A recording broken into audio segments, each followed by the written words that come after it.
I'm a network software developer, and what that means is that I develop code for the network elements of games like Rock Band and Dance Central. I'm passionate about a lot of things. I really like making a consumer product. I love being able to go to the store and see something that I've made on the shelf. I love music. I love the fact that we make a product that people can relate to music through, that can get people interested in music and get people thinking about music and interacting with music in a way that's very different from anything else that's out there. I love programming. I love problem solving.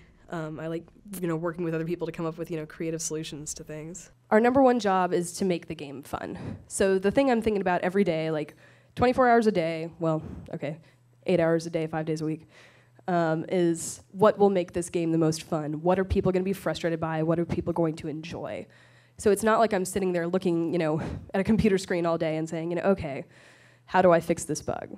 That is a part of it, but the number one thing in my head is, how do I find the fun in this? Track down and prevent problems. So you're designing systems to do a certain task. Understand and explain your systems to other people. That's a huge part of my job, is talking to other people and explaining the capabilities and limitations of the systems I'm working on. And this helps us design better games, because I can say, all right, here's something we can do, here's something we can't do, here's something we can do, but it's going to take me 2 months to do it. And that's a big part of it, is sort of explaining how all that works to people who aren't necessarily engineers. Work with other people to solve problems. Again, there's a lot of interacting with other people in my job.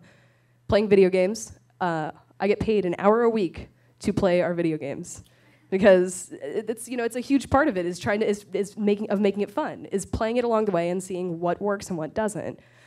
And learn. It's constantly a learning experience. It's a changing field, and everyone is learning alongside you. So why do I care? Why do I care what you want to do with your life? How is it any business of mine anyway? I like video games, and video games are made predominantly by men. Our company actually has a very good ratio of men to women, and that's about 15%. That's kind of ridiculous. I would like to see video games with more of a female influence. It's not surprising that there aren't a whole lot of women into video games when all video games are made by men, because there's just this missing perspective. Making games is way cool, and it's totally not fair that the boys should have all the fun. It's just a matter of fairness, that's all. So, here are kind of all the things that it takes to be a good game programmer. These are not particularly specific skills. If you have these skills, you can do whatever you want. It doesn't matter, you don't have to be a game programmer, but if you have all these skills, you can change the face of whatever industry you get involved with. So I highly recommend getting all of these skills. In summary, music is rad, and technology is changing the way we interact with it. Being a programmer, particularly a video game programmer, allows you to work with a wide variety of people on a daily basis. I work with artists, musicians, producers, other programmers, sometimes playtesters. I'll go in and actually sometimes people come in and film you while you're dancing to Dance Central. It's a little weird. And then it goes up on the internet and you send a link to your mom. Being a programmer doesn't mean you have to be a stereotype. Has anybody here seen Legally Blonde? It's one of my favorite movies ever. And the thing I love about that movie is it's all about how she achieves her goals and she doesn't change who she is to do it.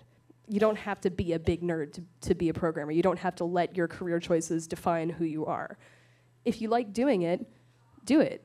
If you want to dress like a big nerd, that's fine too. If you don't have to. If you want to have no fashion sense like me, that's cool too. The game industry needs you guys.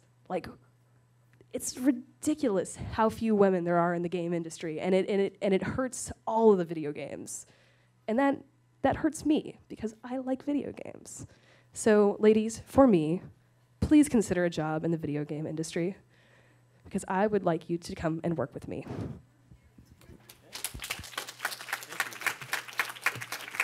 Are there any questions?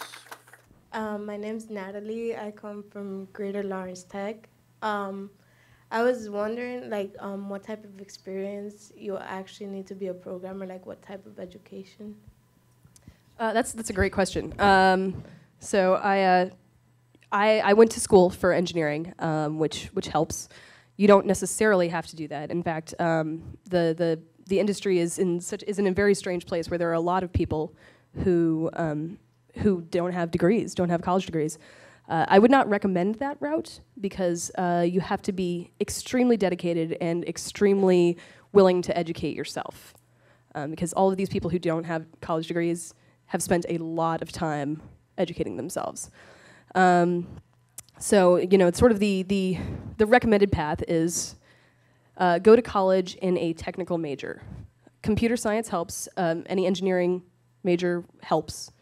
And then just, start working. The video game industry is pretty competitive in terms of getting jobs.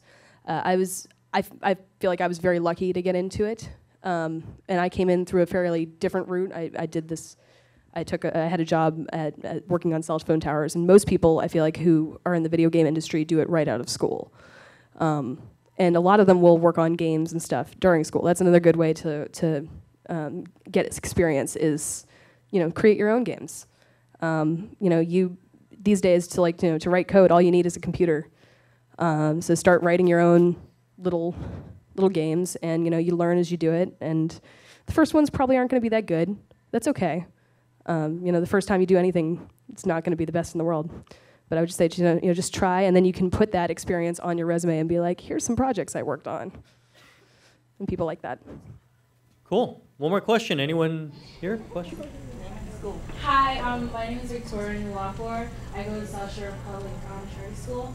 I was wondering, how do you guys come up with ideas for games? Do people have suggestions that they send in, or do you come up with it yourself and say, oh, I want to make a game about this? How do you guys make it? Yeah, that's a great question. We have actually a set of message boards where in terms of the company where a lot of us will post ideas and suggestions and then talk them through and refine them into something that sounds like a good game idea.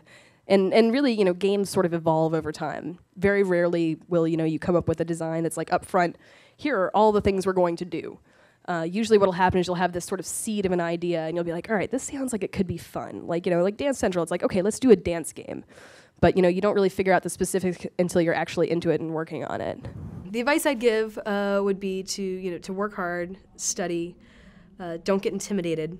There's a lot of stuff out there, and there's a lot of hard problems out there, but with some persistence, you can really learn a lot and become a really great software developer.